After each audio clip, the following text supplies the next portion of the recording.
This week on the Powell Not Found podcast, we're talking about the injury bug heading into Yankee spring training early. Stanton is down. Cole is down. Heel is down. Who else? I'm missing some. LeMahieu is down. And we also talk about Last Breath, the new thriller that's in theaters now based on the 2018 documentary. Coming up next on the show. Here we go. I'm gonna tell you a story about a girl who loves gin. A national pandemic seized her birthday celebration. Although she knew it was coming, we tried not to tell her. She brewed some Irish breakfast till she knew her birthday was getting coronaed.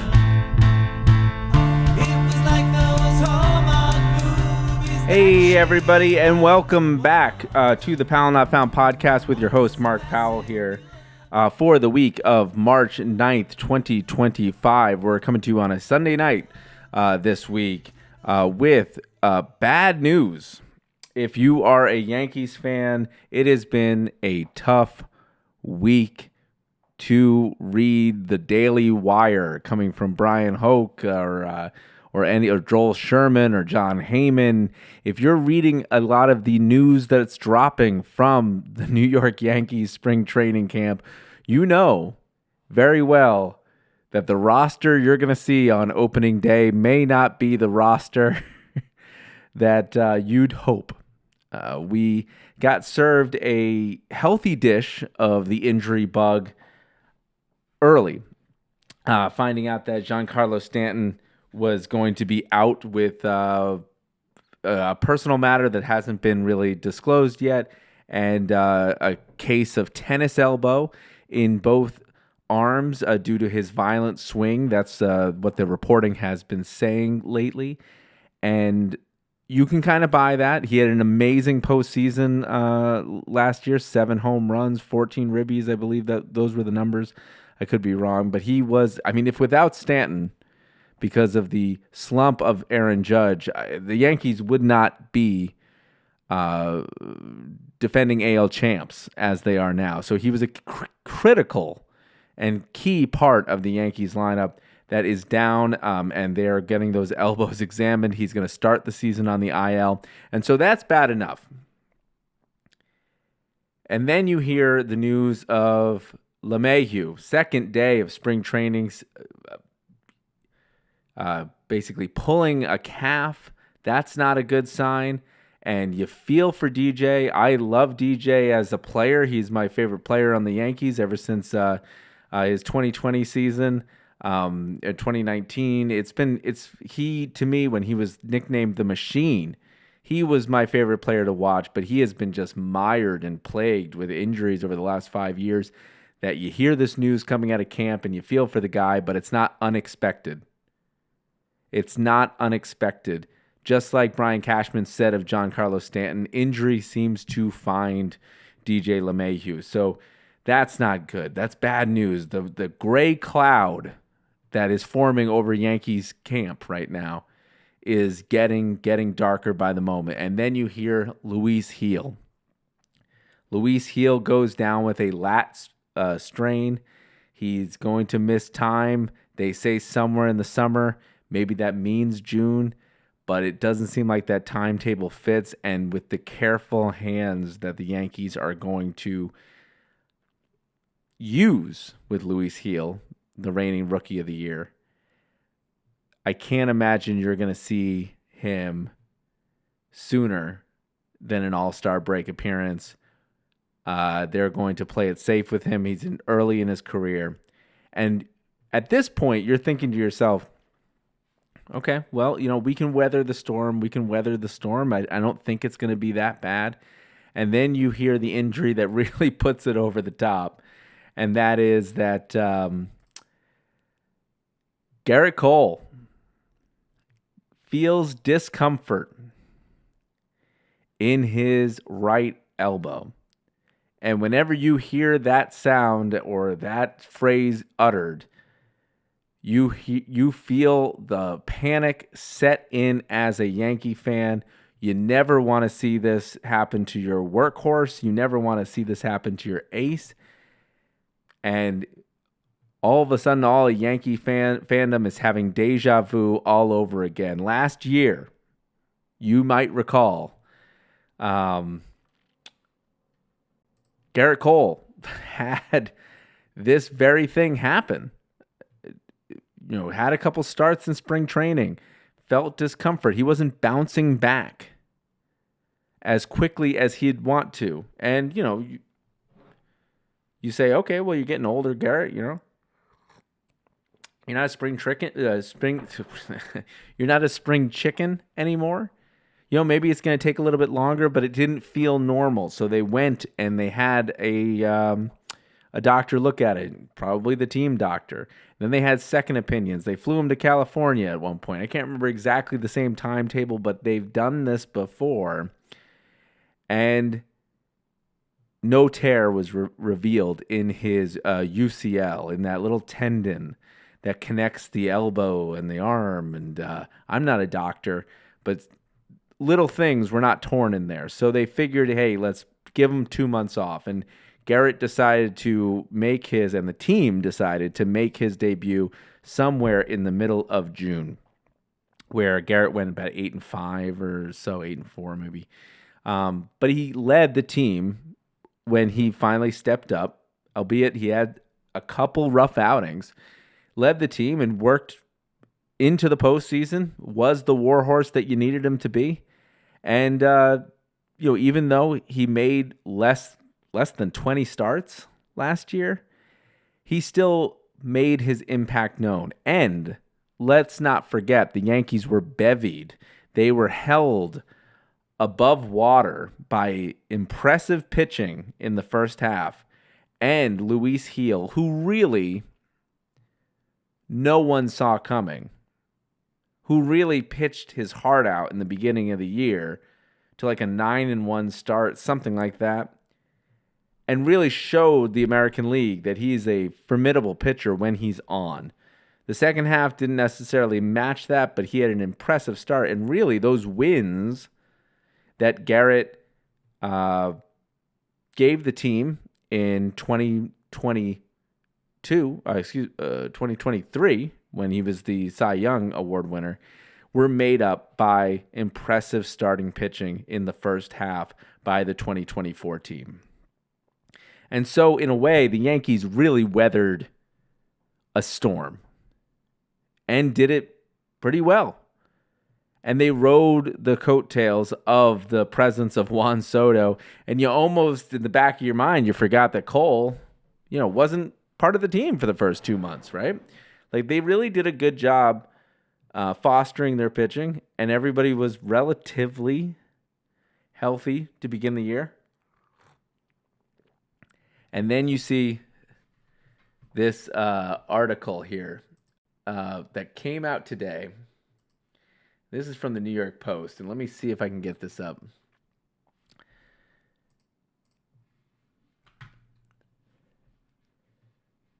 Let me push here. There we go. Pessimistic Brian Cashman prepared for the worst with Gerrit Cole elbow injury. And that's from Bridget Riley of the New York Post.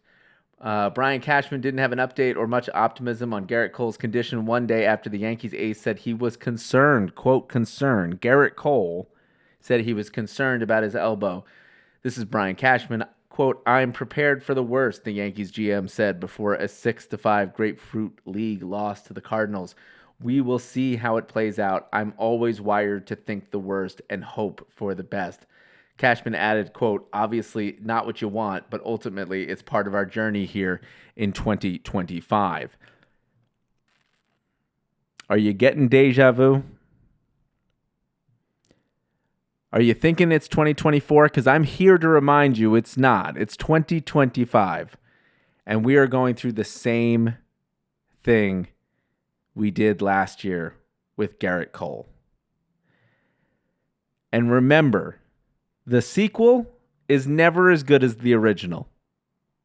That is a fact. The chances and the odds of Gerrit Cole weathering this injury one more year by sitting out 2 months, one is probably not going to happen. Two, probably makes you raise a question in your mind going, am I going to have to miss the first 2 months of every season in order for my arm to be rehabbed? Surely at this point, it's worsened if this is the route that we're taking. Gerrit Cole said he's concerned about the state of his elbow. They're getting a second opinion, as they obviously would. You would imagine that the Yankees ace at this point is probably headed towards some sort of UCL injury and might put him out an extended period of time. Now, if Tommy John surgery usually puts you out about a year and a half, not only just for the surgery itself, but for the rehab, more for the rehab of your arm. And you got to imagine that the torque that Gerrit Cole's putting on his arm every year started to rear its ugly face last year. And this can't be good if this is repeating again. Honestly, I would have been surprised had Gerrit Cole come out this year ready to go, and it was just a blip on the radar. It seemed idealistic to think that the Yankees would get away with what seems to be troubling every pitcher, not just Gerrit Cole, every pitcher in the league at a certain point and at a certain age. So assuming that Gerrit Cole is out for an extended period of time, boy, does it make you think about all the trades and everything that happened this offseason, and boy, does it make Yankee fans at ease that Juan Soto left for the Mets. Because had Juan Soto not left for top dollar, even though despite all the stuff that he's saying now in the press, and you got to believe that's completely a narrative spin. It's spin doctor at its best. Juan Soto coming out and saying that other teams offered more money. Sure it is. I have no proof, but I just don't believe it. I don't buy it.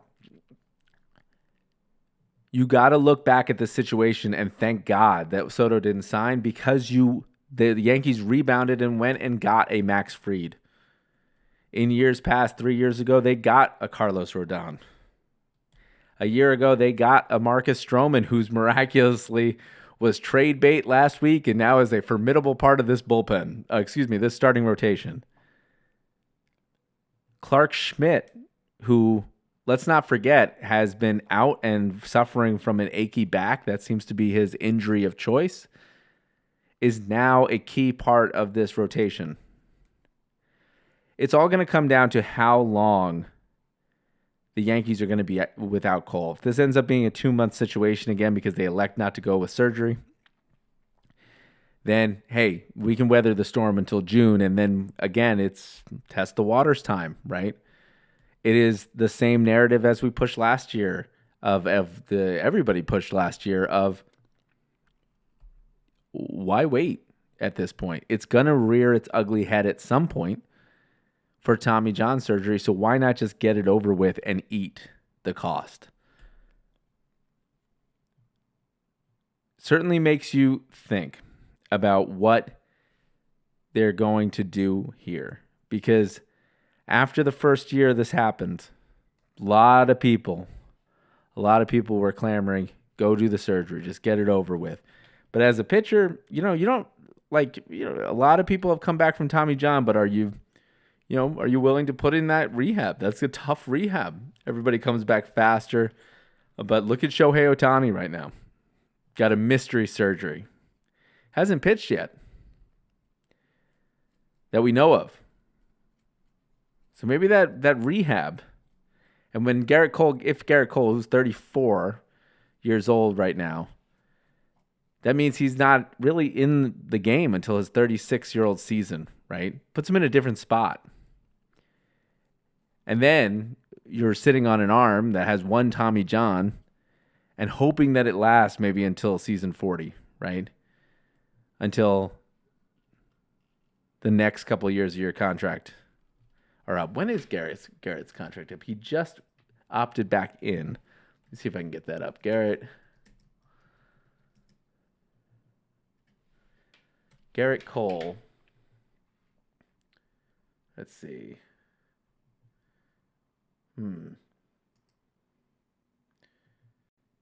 Gerrit Cole exercised his opt-out from the New York Yankees contract, giving the team 2 days to void the opt-out by adding $36 million for 2029, a person familiar with the decision told the Associated Press. That was November 2nd of 2024, according to Fox Sports. He decided to take back that opt-out. And then it kind of makes you think, too, like, did they know, right? This is completely speculative, but, like, maybe that's the reason they opted back in. Maybe they knew that the status of the elbow was unclear, or maybe the Yankees, said, hey, if you want to test the market, they're going to have to pass your physical at some point if you want to sign somewhere. So maybe that's the reason that weird opt-out, opt-in thing happened, right? Maybe they were just unsure of the state of everybody. I don't know. That's completely speculation.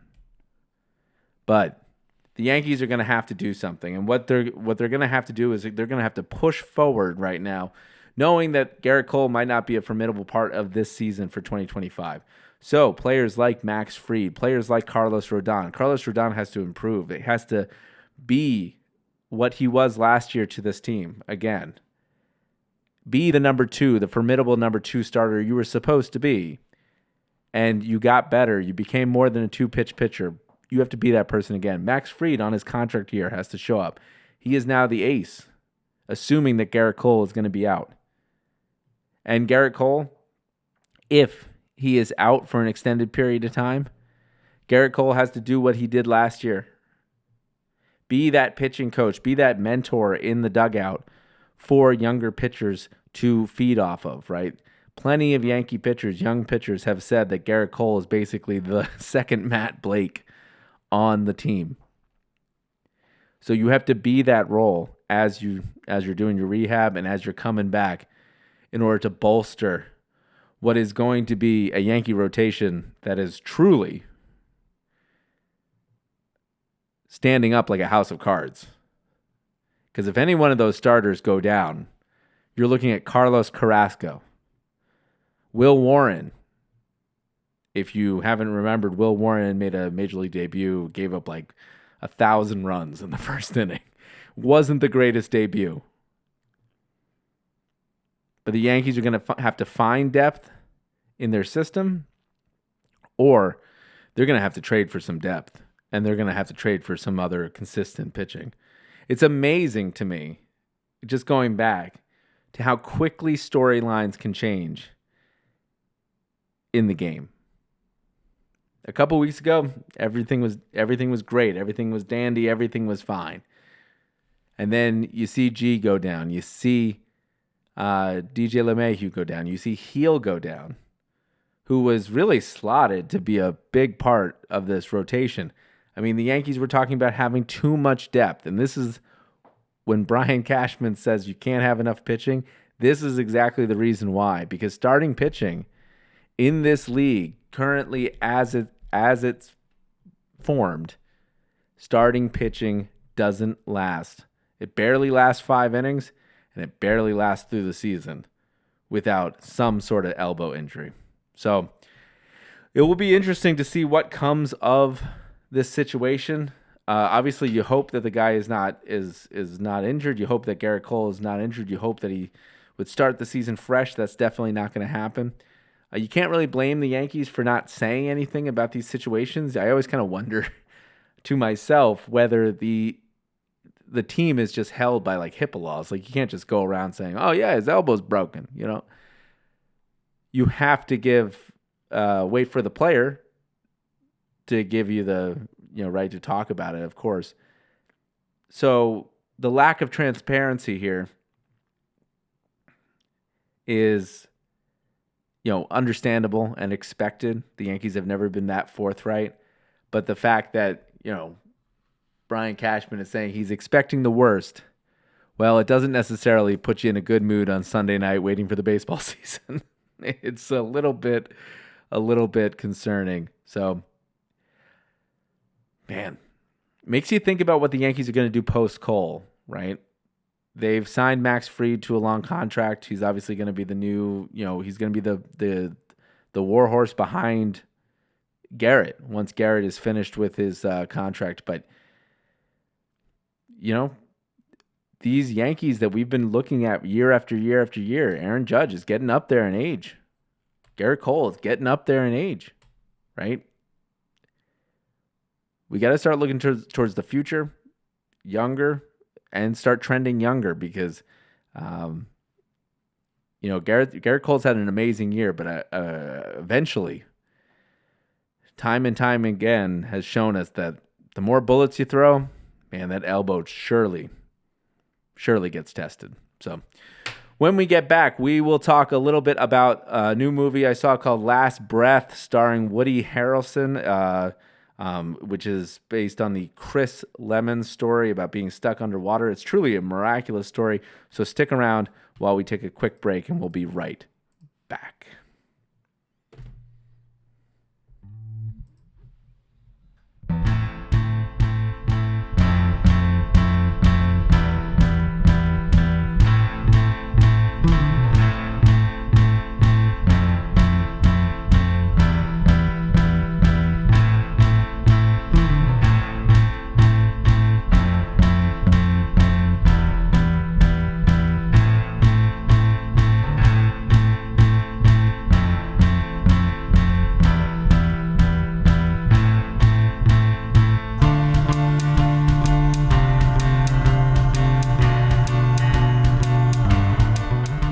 Hey, everybody, and welcome back to the Powell Not Found podcast. You can go ahead and find us on all the social media channels, including YouTube at youtube.com at Powell Not Found, and also at all the social media channels on TikTok, on Instagram, on Facebook, anywhere that we regularly post content, you can find us at, and go ahead and find us on anywhere you subscribe to podcasts, including Apple Podcasts, iHeartRadio, Spotify.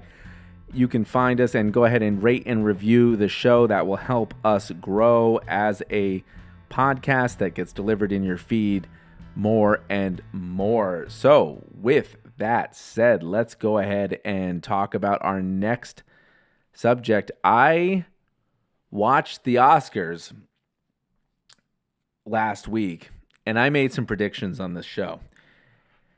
And I'm happy to report that all of my predictions for the Oscars were absolutely and utterly wrong. And I think I made a good attempt. I tried to talk out my picks. I wasn't familiar with all of the picks out there, but I was definitely sure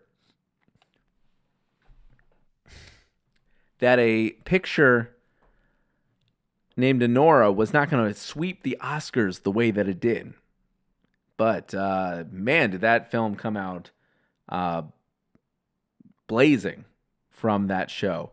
I had a really enjoyable time watching that show. Conan O'Brien did a great job. His musical number, I Will Not Waste Time, was very, very momentous. The worm creature playing chopsticks from Doom was one of my favorite things and very off-the-wall Conan-esque things I've ever seen. His jokes were very on point. I thought he delivered the opening based on Substance. I thought was very well done and very well shot. And looking back at some of the prior hosts' kind of cold open, yeah, it wasn't Jimmy Kimmel doing Top Gun, but it was definitely relevant and funny and weird, off the wall, exactly what you would expect from Conan O'Brien. Adam Sandler's little bit in the middle of that show, being dressed very, very casually, as he tends to do, was one of my favorite bits that they've done in a long time. And it kind of addressed something that was happening at a lot of different events, shows with Adam Sandler. He just wasn't dressing the part, if you will. So I thought the jokes were on point. I thought they got in, they got out, and the award show kind of went pretty smoothly, except for a couple cringe moments of best song and the person who received it singing the song for Amelia Perez. I thought was kind of a little bit awkward to kind of watch. but nothing really special other than the show kind of dragged along for 3.5 hours, and that's a tough watch for an award show. So hopefully they can do something to kind of tighten it up a little bit longer. And maybe they would have been on time had Adrian Brody not just completely ignored the music being played. There's so much talk about being played off with music and how, depending on some people, it can be interpreted as disrespectful or what have you. But being in production, let me tell you, there's not many ways you can tell someone to wrap it up. Even when I would do stand-up, they would basically wiggle a light, right, up there. And I always like to be very, very respectful of the flashlight, right? If you have the flashlight, you're supposed to get off and wrap it up. You got about 1 minute. If you see it again, you've gone too far. There's no fun way of doing it. And if they didn't have the music play people off, people would be talking up there forever. The show would be 6 hours. So to that end, if you're going to be critical of the music playing, at least offer up a better way to get somebody rolling. Otherwise, you're going to have a 6-hour show. It's not going to be televised on TV. It's not going to be live. There's going to be no flow, and you're going to have a 6-hour award show. And guess what? People will still complain that it's long. So those are a little bit of thoughts coming out of the Oscars. I know I was going to address it the next time I had a show. I was 0 for 5. So hopefully this year will be a little bit better about the movies. I'm going to try to be a little bit more cognizant of what is being released, including a movie I saw today starring Woody Harrelson, Sam Liu. God, I hope I pronounced that right. And Finn Cook, right? I believe that's the... Let's see here. Starring Simu Liu, Woody Harrelson, and Finn Cole. Finn Cole plays Chris Lemons. And this is a pretty remarkable story. If you don't have anything to see in the theater, I really recommend going to watch this movie, right? This movie dramatizes a 2018 documentary of the same name, Last Breath. And it's about a saturation diver. Now, a saturation diver is a diver that goes and works on those underwater cables that are in the ocean. And this specific movie takes place in the North Sea. And they go in, and they are in one of the most dangerous professions in the world. And they go in, they get pressurized, and they get sent underwater to do this type of maintenance. Now, this is a movie that if you're claustrophobic in any way, you might not like this movie. This movie also comes with a warning of light sensitivity warning that I've never seen in any other film that I've gone to. And that might just be, I went to go see it at an Alamo theater. I'm not sure if that's just specific to the Alamo or if that's specific to this movie, but I couldn't detect where the sensitive light was in the picture, and maybe I was just, I didn't quite understand what they were trying to reference, but I had never seen that. It was almost like a content warning for flashing lights. But this story kind of takes you through the worst day of Chris Lemon's life when he was diving. There was a big swell, kind of knocked the stabilization system of the boat off course, and it left him stranded. And then to make things worse, as the boat was drifting, his umbilical cord, the cables that are giving him communications and power, cut off, got snagged, and left him with about 8 minutes to live. Now, Chris Lemons lives. That's not a spoiler. It's a true story, so I should make everybody aware of that. It's based on the 2018 documentary, right? Which seems like it's very, very good. If you've watched the trailer for it, it seems like it's more interesting, goes in more into depth about just kind of the absolute danger that they're going in. But the remarkable part about this story is the 28 minutes that he was underwater without oxygen and starving for oxygen, which is just absolutely miraculous. Coming out of this movie, I had one initial thought. There are not many true stories that really resolve in a happy ending. I recently got to see a movie called September 5, right, which was about the 1972 Olympics in Munich, about the hostages there, that situation that happened 50 years ago, and how ABC News dramatized how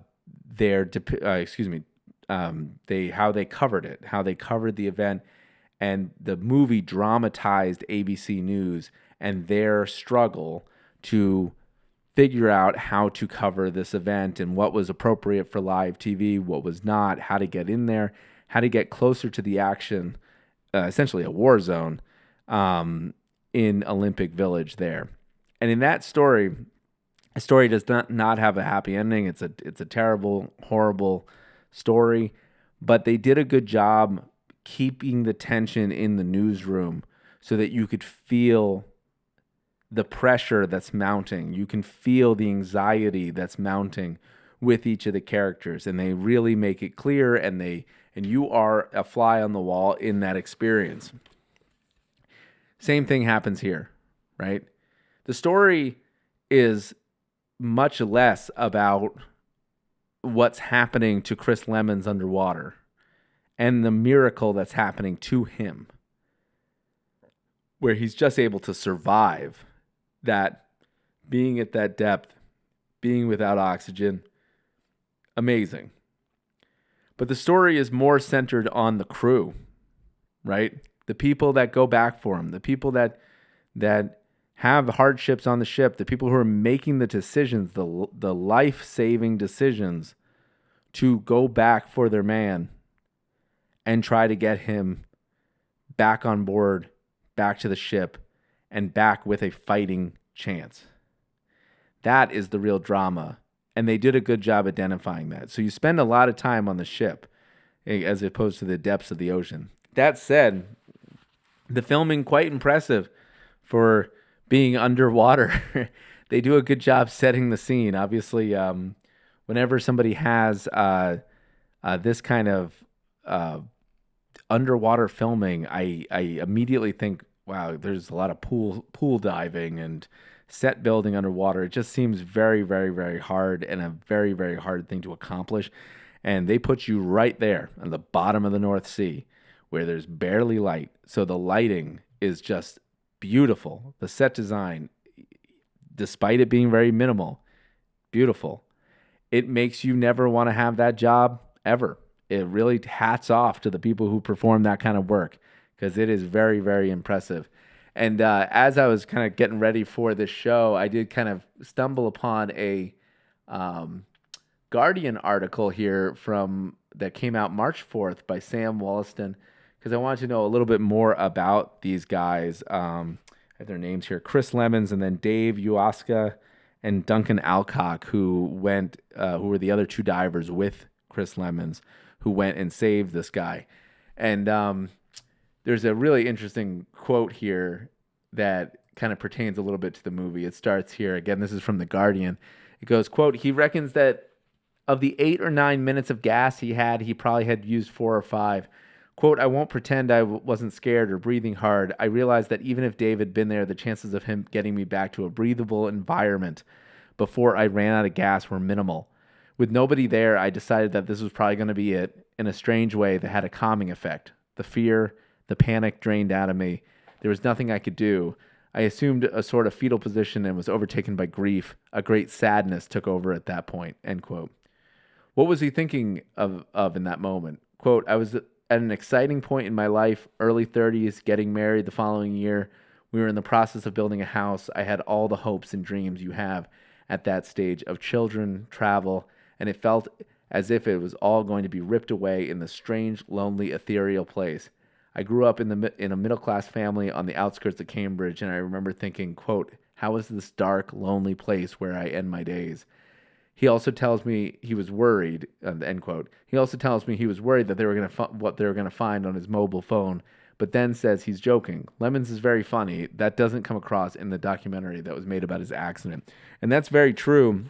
Not only are those quotes really just remarkable from someone who's been through that kind of traumatic experience, and that we have even the ability for someone to convey what they felt like in that moment. I mean, most people in that moment are not coming back. But to have that experience of what it's like to be unconscious for that long, right? And what a miracle it is for that person to be back. But also, the despair and the loneliness. So it just kind of brings and adds value to the story being just amazing. But also the fact that he's able to joke about it because he wasn't hurt, right? Brings this story more to the fore and makes it more important. Finn Cook, who portrays him in the film, portrays him kind of as a newer diver, very much follow the rules. Personality was not there. The personality of the film does come from other places. Woody Harrelson does a great job as like this mentor, Duncan, who's the mentor diver to these guys. That's where you're going to get a lot of your personality from, his interaction with the crew, right? This diver who is at the end of his career, and he's very, very, very comfortable with doing this over and over and over again and trying to show these new guys the ropes.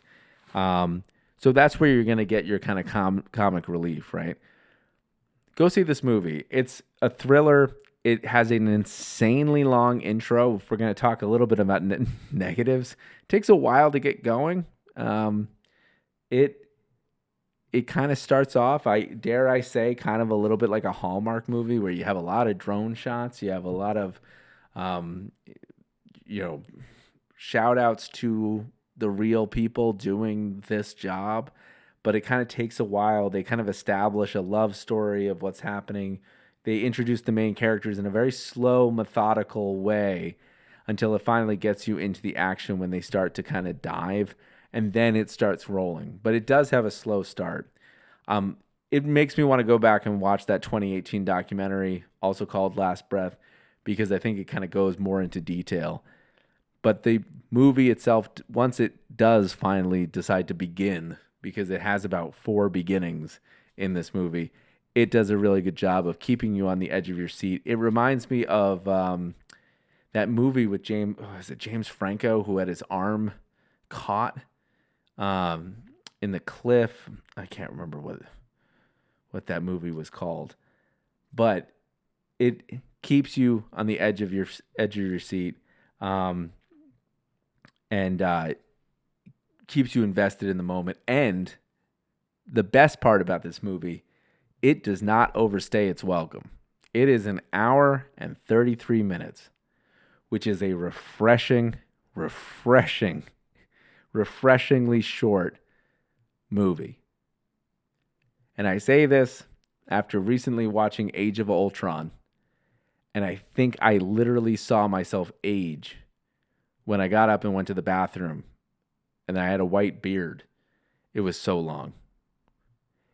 To have a movie, a feature film, really be edited down is a great feeling.